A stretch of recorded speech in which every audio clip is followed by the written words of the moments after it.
Welcome to NML news channel.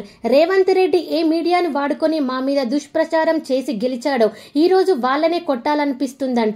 Ashok Nagar ఇష్టమైన ప్రాంతమని నిరుద్యోగులను వాడుకొని ఇప్పుడు అశోక్ నగర్ అంటే వణుకుతున్నాడు. వెంటనే 2 లక్షల రుణాలు తెచ్చుకోండి అని చెప్పి ఇప్పుడు రైతులను చూసి భయపడుతున్నాడు. తమ్మి నీకు 5 లక్షల కారు ఇస్తాను అన్నాడు, చెల్లె నీకు స్కూటీ ఇస్తా అన్నాడు. ఇప్పుడు అవన్నీ అడిగితే రేవంత్ రెడ్డికి మీడియా వాళ్ళు నిరుద్యోగులు ఆవారగాళ్ళలాగా కనిపిస్తున్నారు. జగదీష్ రెడ్డి ఎంత ప్రేమ చూడండి.